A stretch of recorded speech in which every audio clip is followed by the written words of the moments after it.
Og så er det mig en glæde at invitere Carrie Lautrup op.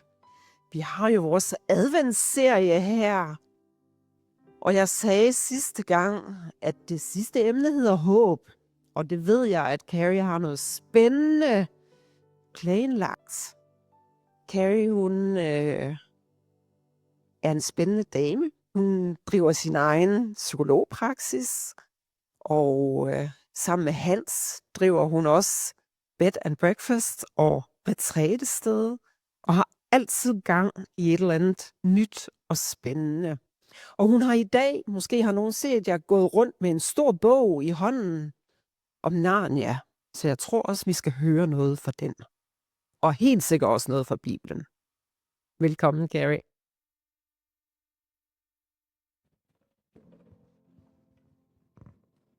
Håb kan føles, jeg tror jeg fra disse dage. Verden har ikke holdt, hvad den lovede, og det sagde Gud til, at den vil. Hvis du er træt af tomme løfter, træt af at vente og spekulere på, om det hele må ender godt, så kom og se. For du vil gå glip af det, hvis du ikke ser det med hjertet. Men i denne ydmyge krybe nåede nådens ro, gennem dem lange vintererne i vores menneskelighed.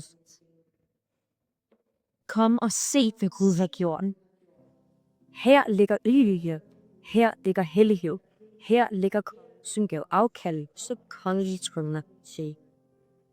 Verden magter ikke om håb i. Det viser sig, at livet er for tungt at bære alene. Vi har brug for hjælp, vi har brug for håb, og Gud hører vores råb. Kom nærmere, Gud vil have dig her. Et barn er født, en søn er sat, en frelser er givet, for at forsone os med en egen. Og verden vil undre sig, som det altid har gjort. Men her ved det bliver vi inviteret i til håb.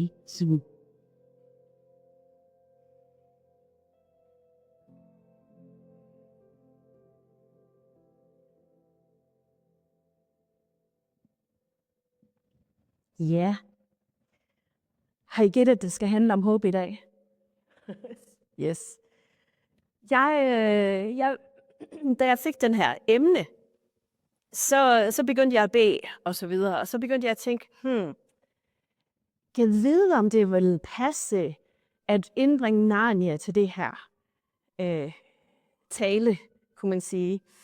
Fordi der er bare noget ved Narnia, som har et håb i.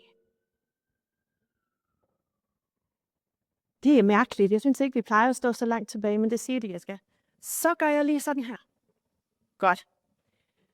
Håb. Det er det skal handle om i dag. Og jeg har også jeg venter lidt, fordi jeg har også en PowerPoint, som jeg venter på kommer lidt. Men jeg ved ikke, om I hørte det i starten af den her video. Så stod der noget om, at håb kan føles som en manglevare i disse dage.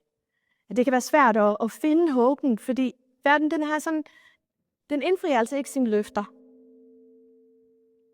Det ser ikke håbfuldt ud altid. Jeg ved tidligere på den her uge, det hørte jeg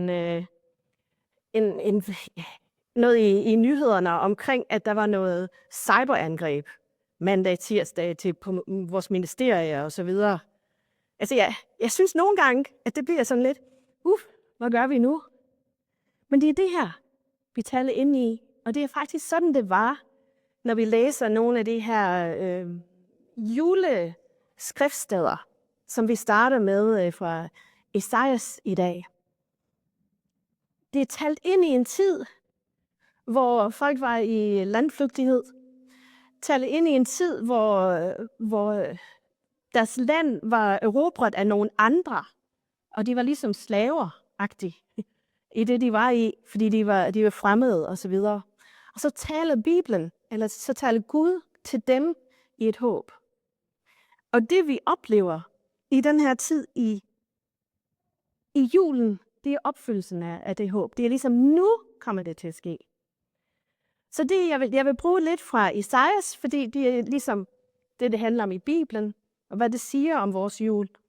Og så har jeg også lidt om fra Narnia, i forhold til det her med, de er også i krig. Jeg ved ikke, om I kender historierne, men de her børn, som det handler om, de var sendt afsted væk fra London, hvor de boede, væk fra deres mor. Deres far var i krig, og så skal de bo hos en helt fremmed ude på landet. Og det er der, de opdager Narnia i den tid. Og så taler det også til os i dag, når vi kigger på jul. Håb. Håb kommer i en mørketid. Og som det står i starten, eller i den her video, det handler om krybben i Bethlehem. Når vi går til den, at der kommer håb. Så vi har talt om fred, vi har talt om kærlighed, vi har talt om glæde i den her serie, og nu taler vi om håb. Jeg synes faktisk også, det er lidt fedt, at lige netop i dag, det er Nordklodens længste dag. Eller nat. Korteste dag. Det er det. Det er den mest mørke i dag. Og så fra i dag af, så bliver det lysere. Er det ikke lidt fedt? Altså, det var som om Gud planlagde, at vi skulle tale om håb og mørket og så videre. Og den var der lige før. Nå. Den var der nu, så herlig. Yes. Ind i Narnia, så møder vi Lucy her, som møder en fawn. Jeg ved ikke, hvad det hedder på dansk. Men den her slags dyr, som er halvt menneske, halvt ged. Hun møder Tomtes, som det hedder, og så hun undrer sig lidt over, hvad det er. Og så fortæller hun, at det er faktisk altid vinter i Narnia. Og så siger hun, ej, det er også dejligt, fordi så kan man kælke og så videre. Så er det jul, og så siger Tomtes, nej, det er altid vinter og aldrig jul. Og det er ligesom et billede på, det er ikke kun jul, altså vinter, som vi kender det lidt i Danmark. Altså det er ikke sådan rigtig koldt, vel? Men det kan være meget gråt. Men det handler om det der gråt, koldt i vores hjerter, lige så meget som det andet. Så i Esajas 40, så er det der, hvor Gud taler ind i det mørk til os. Ligesom i den her altid vinter, aldrig jul. Esajas 40, det er her, hvor der ligesom vender i Esajas fra at være meget dom og så videre, så begynder det at blive mere håb og løfter. Og det starter her. Esajas giver israelitterne et budskab fra Gud. I skal trøstes, mit folk skal beroliges. Sådan siger Gud. Han taler blik til Jerusalem og fortæller byen, at slaveriet er forbi, at indbyggerne er tilgivet. Trøst mit folk, nu kommer det. Nu vil jeg fortælle jer om, hvad der kommer. Han taler trøsten i det her folk, som jeg har beskrevet, som var fanget i det her evige vinter. Og det er noget at lægge mærke til i forhold til håb. Fordi håb, det skal starte med en eller anden længsel. Det begynder med længsel efter noget andet. Men så skal man også lægge mærke til, at der er noget her, at man gerne vil have noget andet. Og jeg har skrevet en lille tekst her, fordi håbløshed er ligesom det modsatte af håb. Og når jeg har mødt folk, der er håbløse, det gør man nogle gange i psykologien, men jeg har mødt det mange steder. Håbløshed er, hvor man ikke længere længes efter noget. For det er bare sådan, det er sådan, det er, og det vil det altid være. Der er ingen håb. Og håbløshed er faktisk noget af det mest farlige for mennesker. Vi har folk i Danmark, som forsker i sundhed og håb. Og håb er en af de stærkeste kræfter i forhold til, om folk kommer sig. I kræftforløb, i alt muligt dødsbringende sygdom, har du håb, så har du større chance for at overleve. Så håbløshed, det er, når der ikke er noget, man længes efter. Så man vil sige, der er ikke andet. Hvis man skal have håb, så er det en længsel, det er. Og det ser vi i Esajas igen.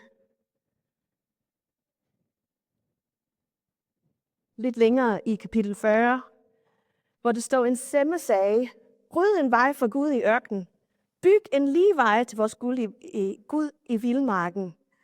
Altså, man skal erkende ørken. Han siger, nu er I en ørken. Ryd en vej, der kommer en vej.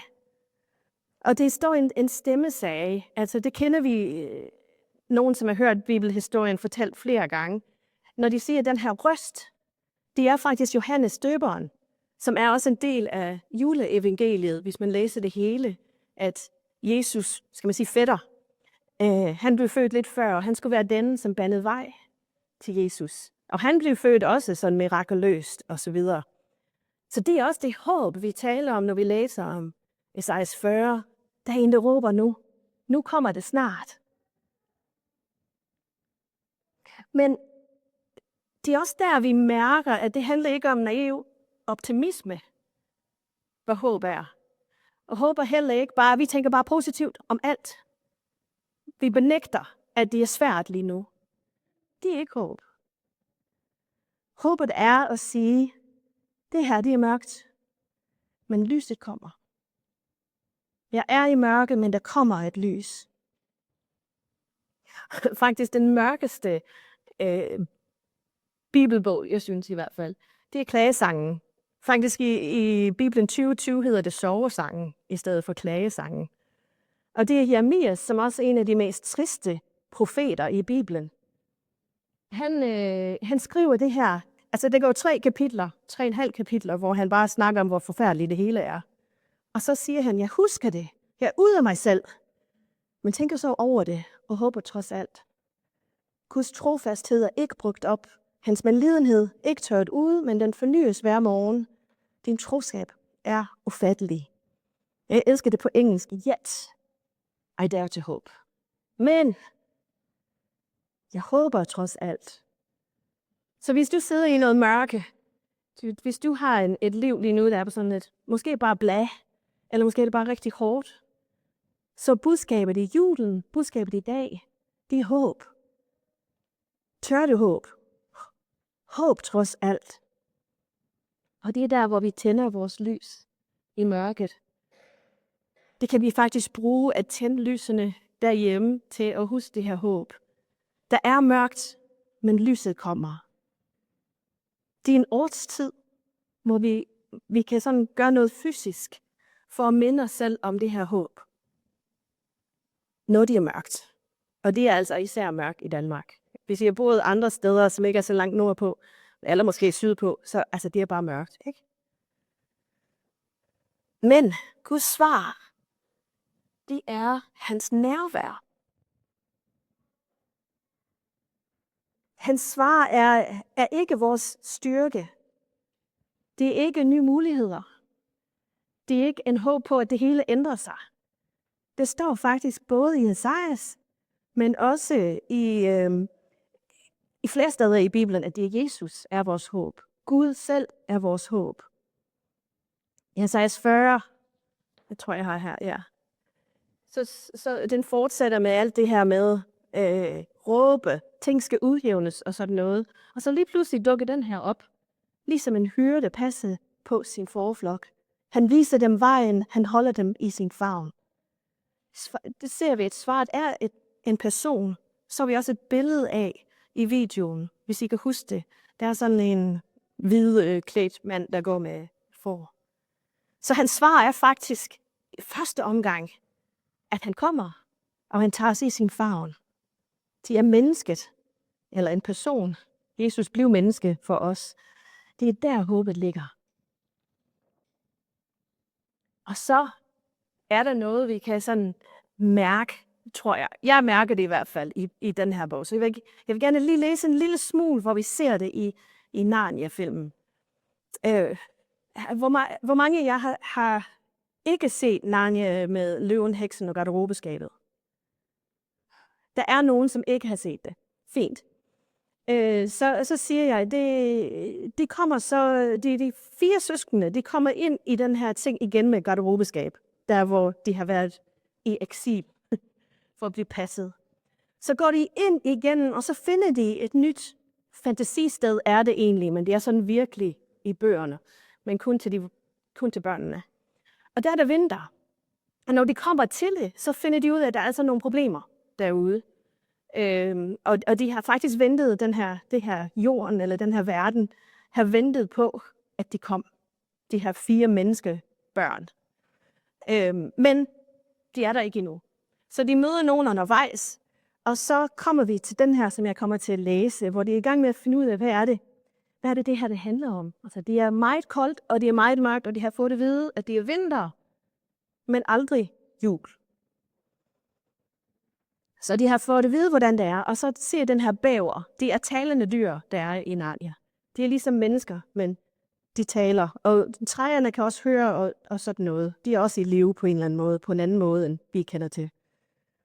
Men så siger bæver, efter sigende er Aslan på vej, er måske allerede kommet. Så inde i den her vinter, og de taler om, hvor forfærdeligt det er, og en heks, som har overtaget det hele, som kom med vinteren. Så siger han, Aslan er på vej, og måske allerede kommet. Og nu skete der noget mærkeligt. Ingen af børnene havde nogen anelse om, hvem Aslan var. Men i samme øjeblik, bæveren havde sagt disse ord, følte de sig alle sammen helt anderledes til mode. Måske var det nu, og der er sket for dig, at du i en drøm hører nogen sige noget, som du ikke forstår, men som alligevel i drømmen synes at have en eller anden fantastisk mening. Enten en rædselsvækkende mening, der forvandler hele drømmen til et mareridt, eller også en frydefuld mening, der er for smuk til at lade sig udtryk i ord, og som gør drømmen så skøn, at man husker det hele sit liv, og aldrig ønsker, at man kunne komme til at drømme den. Altid ønsker, at man kunne komme til at drømme den igen. Sådan var det nu. Da de hørte navnet Aslan, følte børnene pludselig noget røre sig i deres indre.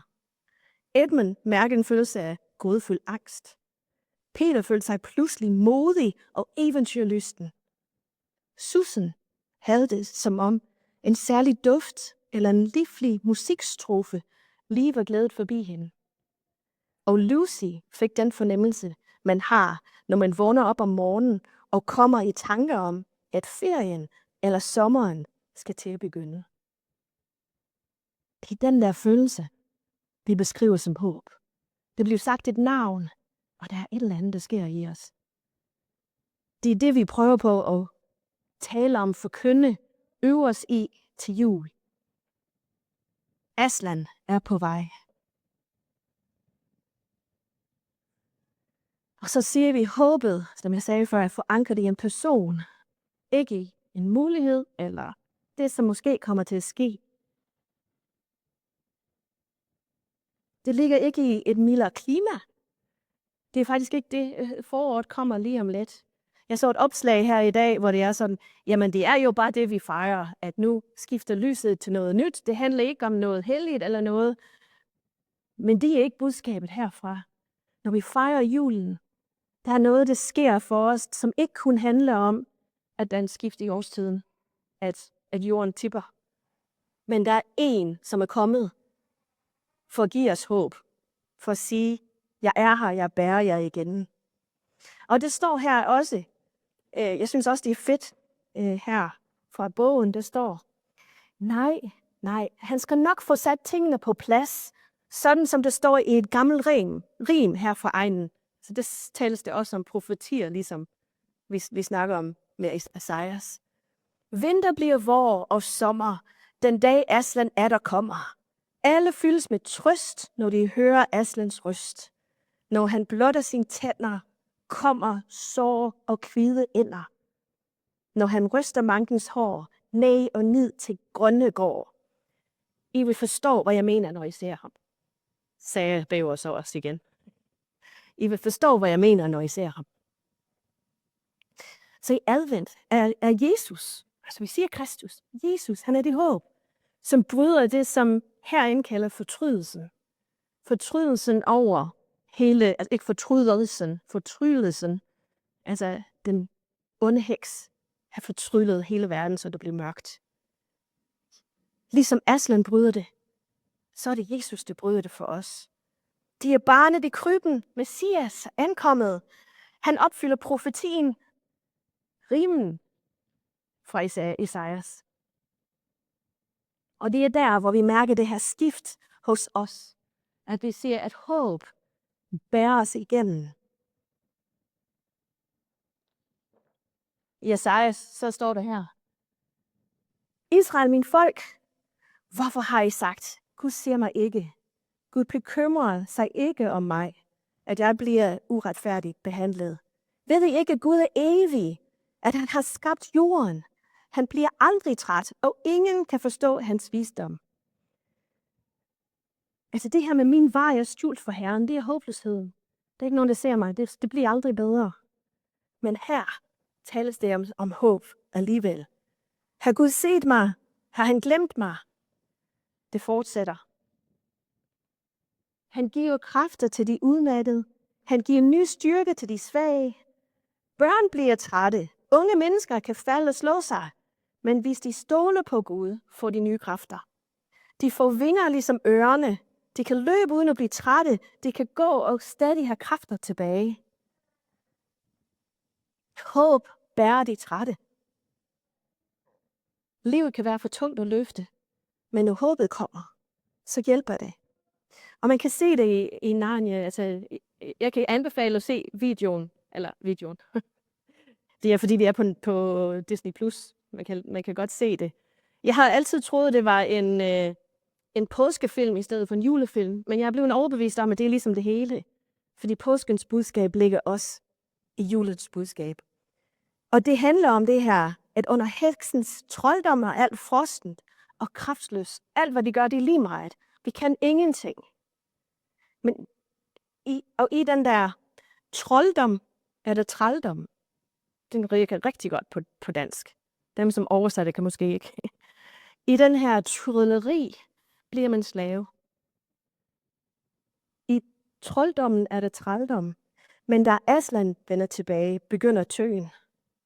Isen knækker, og floder løber, hjertet tøs op. Og det kan man virkelig mærke i den film, og det jeg prøver på at komme med her også. Og ved I hvad så? Så kommer julemanden. Julemanden kommer i Narnia. Nu vil jeg læse, når han kommer. De tror faktisk, det er heksen, der er efter den. Fordi hun ligner lidt julemanden. Hun giver også gaver, vil jeg bare lige sige. Så de har lige skjult sig lidt, fordi de troede, de hørte det der bjælkelyd. Ting, ting, ting, ting. Så de er helt sikre på, at de vil lige være fanget. Yes, så kom de op. Og så står der her, der var en kane, og det var rensdyr med bjælder og seletøjet. Men de var meget større end heksens rensdyr. Ja, meget større og stærkere, ikke? Og de var ikke hvide, men brune. Og i kanen sad en person, som de alle sammen genkendte i samme øjeblik, de så ham. Det var en stor mand i en kåbe, der var rød som krigstårnens bær, og forsynet med pelsforet hætte. Jeg har lige sat tempoet ned, fordi det skal oversættes. Han havde et stort hvidt skæg, der hang ned over hans bryst som et skummende vandfald. Alle genkendte ham. For selvom man kun kunne møde folk af den slags i Narnia, kan man dog se billeder af dem og høre dem omtalt også i vores verden. Altså den verden, som ligger på denne side af garderobeskabets dør. Men når man ser dem i virkeligheden i Narnia, virker de noget anderledes. Mange af de billeder, vi kender af julemanden her i vores verden, får ham bare til at virke sjov og munter. Men nu, hvor børnene rent faktisk stod og så på ham, fik de et noget andet indtryk. Han var så stor og så glad og så virkelig, at de alle sammen blev meget tavse. De følte sig meget glade, men også alvorsfulde. Omsider er jeg kommet, sagde han. Hun har længe holdt mig ude, men omsider er jeg sluppet ind. Aslan er på vej.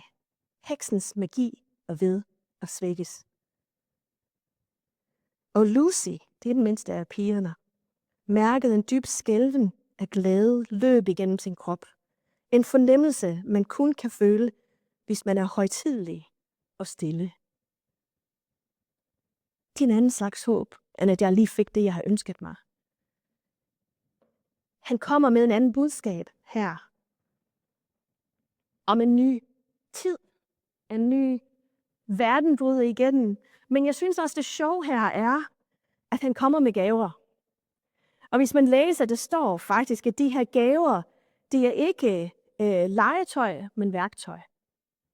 Så den her håb, når den kommer, man kan også kigge på det som om, at Gud giver os nogle gaver i det her håb. Han giver os Jesus, barnet. Men hvis man kender hele historien, så ved vi, at den her håb, som kommer, som styrker os, han giver os forskellige gaver til selv at tage op og selv være med i den her nye håb, den her nye måde at møde verden på. Du bærer det ikke alene. Det står også, at Gud giver os hinanden i Bibelen. Og de er også håb der, selvom vi fejler, selvom det ikke er nogen, der forstår os, så kan vi stadigvæk holde fast i, at vi er sammen om det her. Det er ikke altid, vi har den rigtige svar, den rigtige løsning, men vi er sammen.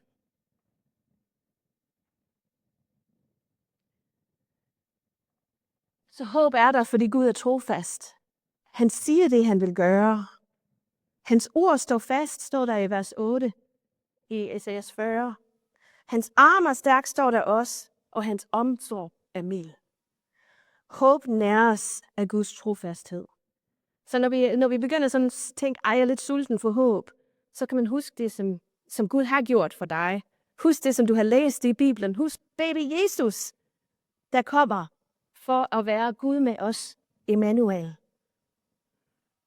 Og det er interessant, fordi det er også i Narnia. Det er ikke så lang en tekst. Men tyren kommer ikke, fordi man prøver hårdere. Den kommer, fordi kongen nærmer sig. Og her står der, når de finder ud af, at det er så forfærdeligt, før at de forstår det med, at Aslan kommer og sådan noget, så ser Peter, den storebror, som skal passe på de andre, ikke også? Han siger, eller jeg fortæller, der er ham der Thomas, han er blevet fanget. Han siger, vi må gøre et eller andet for at redde ham. Det er jo frygteligt det her. Det er lille Lucy, der siger det. Og det er alt sammen min skyld, siger hun. Og så siger Bæver, jeg tvivler ikke på, at du vil redde ham, hvis du kunne, lille skat. Men du har ikke en chance for at komme ind i den her hus, og så videre. Så siger Peter, kunne vi ikke lægge en plan? Kunne vi ikke lægge en eller anden plan? Sagde Peter. Jeg mener, kunne vi ikke forklæde os, eller foregive at være, når jeg er bissekammer, eller hvad som helst? Eller vent til hun er gået ud? Eller, for pokker, der må være en eller anden udvej. Fagnen satte sit liv på spil for at redde min søster, herr Bæver. Vi kan ikke bare lade ham lad hende gøre det ved ham. Og så siger Bæver, det nytter ikke noget, menneskesøn. Det nytter i hvert fald ikke noget, I prøver at gøre det.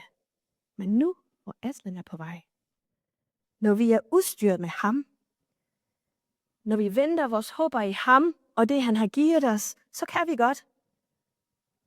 Håb er ikke selv fremstillet. Det er ikke at tage dig sammen. Det er ikke at samle dig og så lave en plan. Håb er gensvaret på den Gud, som handler igen og igen. Og så kan vi se tilbage til krybet igen. Til korset. Det får man begge to i Narnia-filmen. Altså i hvert fald løven, heksen og garderobeskabet. Men alt det, som Gud har gjort for os, det som Lisa fortalt, kan vi huske, hvad Gud gør der. Kristus er vores håb. Esajas siger, se jeres Gud. Vi har hørt tidligere om englene, der synger for hyrderne. I skal glæde jer. Gud er med os. Han er kommet. Han er blevet menneske. Han vil ikke bare sådan flytte rundt på brækkerne hernede op fra himlen, så vi får en ny regering eller en ny konge dengang. Nej, det er håb, når Gud kommer. Det er det, vi fejrer. I Narnia, så er det vinterens døde. Det kommer, når Aslan brøller. Og i vores Bibel, verdens håb kommer, når barnet i krybben, skal man sige, græder. Kan man se det som en brøl. Så det giver os nogle udfordringer, kunne man sige. Bærer du på en falsk håb? Er din håb på noget bestemt, der sker? kan man lige lægge mærke efter. Omstændighederne, din arbejdsevne, tag dig sammen, lav en plan, foregiv dig at være, lad som om. Jeg kan godt lide den der engelsk, fake it till you make it. Men vil du lade Gud være din håb i stedet for? Og måske kan man stille sig selv, hvor er det der, jeg skal give slip og lade Gud være mit håb i stedet for? Ser du efter en bedre situation, eller en bedre konge? Og så, det her spørgsmål kan jeg også godt lide. Hvordan kan du formidle adventens håb til en anden i juletiden? Har du nogen omkring dig, som mærker lidt vinter i deres sjæl? Kan du dele noget med dem?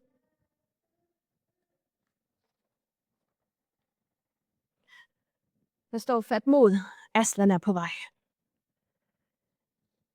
Hvis vi kan gøre det i vores liv, så er vi godt på vej, kunne man sige. Så har vi håb.